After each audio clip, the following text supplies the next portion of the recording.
Alors bonjour, bienvenue à cette capsule web qui porte sur les ratios qu'on retrouve dans les milieux d'hébergement et la qualité des soins.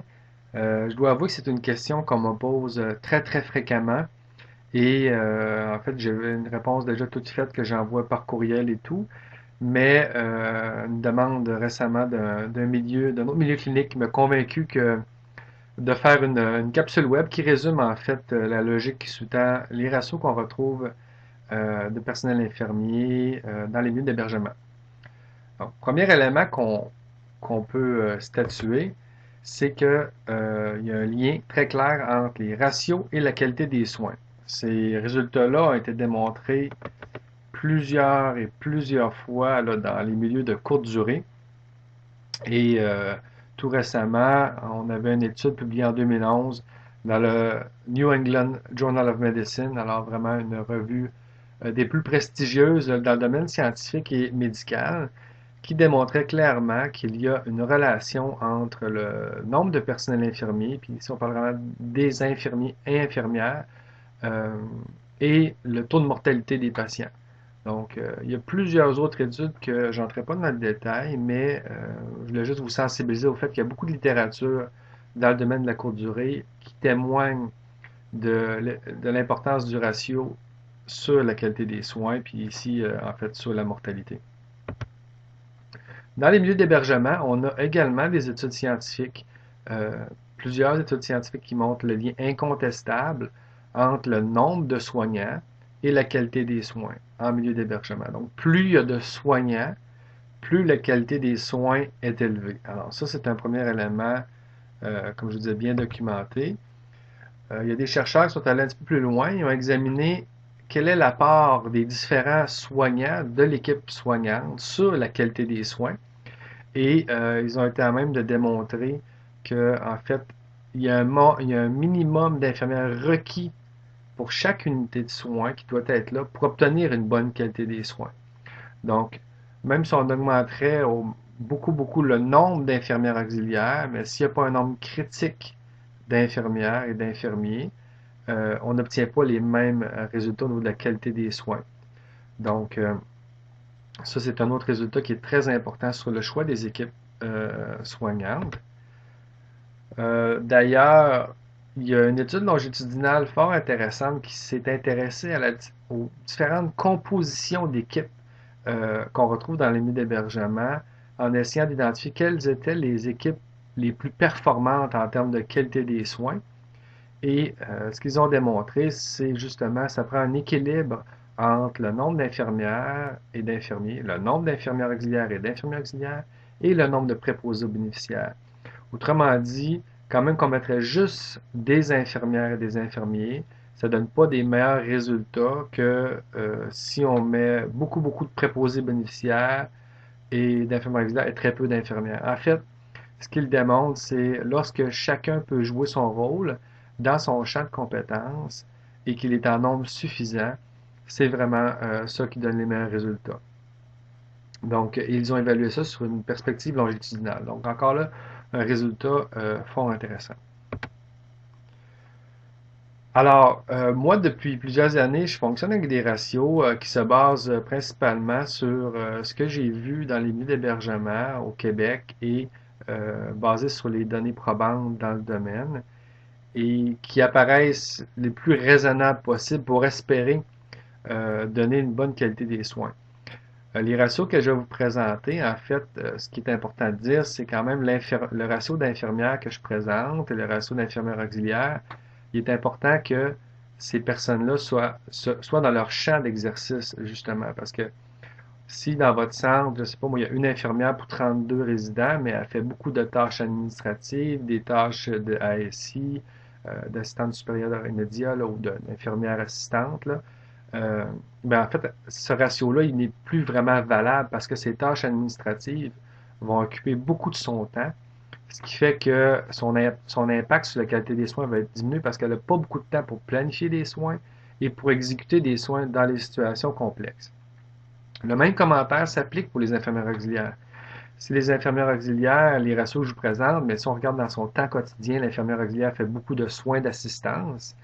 qu'elle lave des patients, des résidents, qu'elle les alimente. Si c'est ça qui occupe 80% de son temps, ben en fait, encore là, dans le fond, son apport clinique ne sera pas grand parce que elle est en train de jouer le rôle d'un préposé bénéficiaire, alors que ici, on souhaite plus qu'elle joue le rôle d'une infirmière auxiliaire ou d'un infirmier auxiliaire.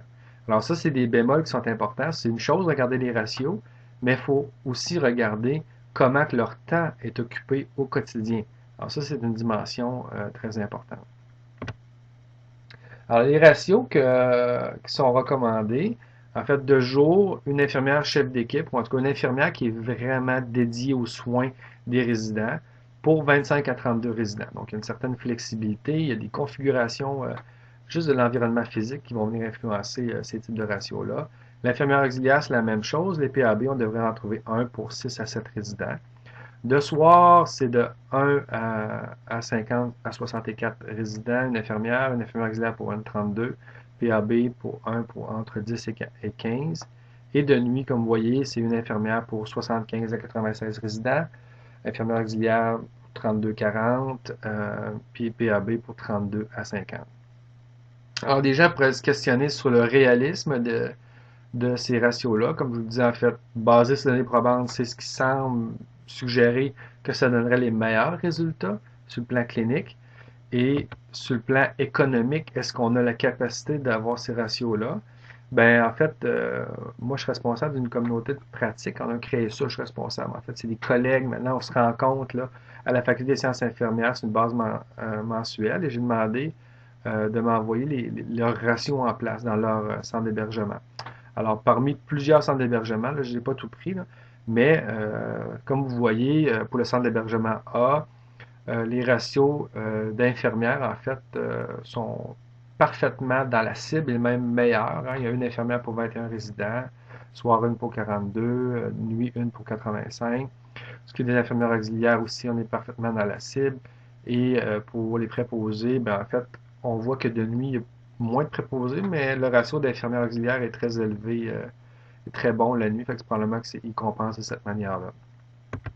Si on regarde le deuxième, de jour pour l'infirmière, de soir et de nuit, les ratios sont parfaitement dans les cibles. Les infirmières auxiliaires également, les préposés aussi.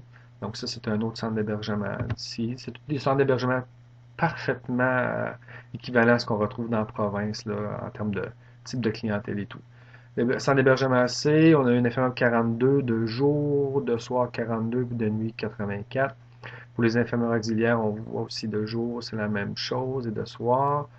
Pour ce qui est des préposés aussi, on est parfaitement dans les cibles. Donc, on va aller voir le dernier, centre d'hébergement D. Pour le jour, on voit qu'on est un petit peu en haut hein, pour une infirmière 41 résidents, c'est-à-dire infirmière auxiliaire, on est à 33. PAB aussi, on est un petit peu plus élevé. De soir, c'est 41. Là, on a gardé le même ratio de jour et de soir. Puis là, de soir, ça devient un ratio qui est adéquat. Infirmière auxiliaire aussi. PAB également, même c'est un très bon ratio pour ce qui est des PAB.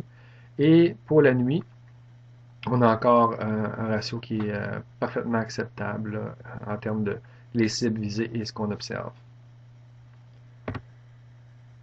L'autre élément qu'il faut toujours tenir compte, dans certains centres d'hébergement, maintenant, on va mettre des ratios différents les fins de semaine, particulièrement au niveau des PAB. Compte tenu de la pénurie de préposés bénéficiaires, on va changer la charge de travail le week-end. On ne voit pas la même chose pour les infirmières, pas actuellement en tout cas, mais davantage pour les préposés. Les ratios aussi peuvent changer dans un même centre d'hébergement, dans un même CSS et parfois dans un même centre d'hébergement. Par exemple, certaines unités, ils vont regrouper les clientèles qui ont des problèmes plus de nature physique, mais qui n'ont aucun problème cognitif ou touchant à l'état mental. Ils vont ajuster les ratios à ce niveau-là, différents de ceux qu'on retrouve, par exemple, sur une unité où est-ce qu'on a davantage de personnes avec une démence de type Alzheimer ou d'autres types de problèmes cognitifs qui vont demander davantage de supervision puis de l'assistance là, pour tous les actifs de la vie quotidienne, en fait. Et il y a aussi les ratios qui vont être modifiés selon qu'on parle d'unités prothétiques ou les unités de lit réservées pour la psychogériatrie. Alors, dans ce que je vous ai présenté là, il n'y a pas de ces types d'unités-là. Alors, à la question qu'on me pose souvent, quel est le ratio idéal? En fait, il n'y en a pas de ratio idéal. Il y a surtout une logique idéale. Puis d'ailleurs, il y avait des experts américains de différentes disciplines qui s'étaient réunis pour se pencher là-dessus, sur établir des minimums requis là, d'infirmiers et infirmières dans les centres d'hébergement. Bien qu'ils ont fait des propositions, comme moi je vous ai fait, il demeure pour moi que la meilleure façon de composer les équipes soignantes pour donner les meilleurs soins doit d'abord et avant tout être appuyée sur l'opinion d'experts cliniques dans le domaine. Ce qu'on veut dire par là, c'est parce que dans, oui, on doit connaître les ratios, mais on doit aussi se baser sur les besoins de la clientèle dans notre centre d'hébergement et de développer des ratios, des équipes, mettre des équipes en place qui tiennent compte des particularités de notre environnement. Par exemple, à Québec, je collabore avec des centres d'hébergement dans lesquels on trouve qui sont sur 11 étages, avec une vingtaine de résidents par étage. Bien, la configuration physique vient complexifier l'organisation du travail. D'autres centres, on va se retrouver avec 70 résidents sur un seul plancher. Donc, on fait comme diviser artificiellement l'unité, mais il y a de la collaboration qui se fait entre le personnel soignant. Donc, il est clair que juste là, même pour un seul CSS, on ne peut même pas donner un ratio unique. Il faut l'adapter selon les particularités du milieu et la clientèle en place. Donc, alors voilà, le message, il existe des ratios idéaux, mais il faut l'appliquer avec une logique clinique, une bonne connaissance des enjeux sur la qualité des soins, donc des effets de nos choix sur la qualité des soins. Et toujours regarder pas seulement les ratios, c'est une chose, mais comment le temps est occupé par le personnel infirmier, l'infirmière auxiliaire, le préposé au quotidien, pour être sûr, dans le fond, que son travail, le travail qu'il fait, c'est vraiment lui qui est attendu. Et ça va pour autant les infirmiers, infirmières, infirmiers auxiliaires et infirmières auxiliaires que les préposés aux bénéficiaires. Quand je collabore avec des milieux cliniques, je suis autant préoccupé par le fait que je vais voir des préposés aux bénéficiaires qui remplissent les frigidaires par des collations, qui s'occupent du linge souillé, qui transportent des poches de linge, etc. Alors que ces gens-là, c'est notre première ligne des soins d'assistance. Donc, quand il y a une cloche d'appel qui sonne, il faut qu'ils soient disponibles. Alors, il faut créer dans ces cas-là des postes de commis, par exemple, qui vont faire un travail plus de soutien, justement, organisationnel en arrière-plan. Mais il faut toujours se questionner sur la valeur ajoutée de demander telle chose à un préposé quand ça lui enlève du temps auprès de la clientèle de soins d'hébergement. Alors voilà, j'espère que ça vous éclaire dans vos décisions cliniques et organisationnelles à venir et je vous souhaite bonne chance.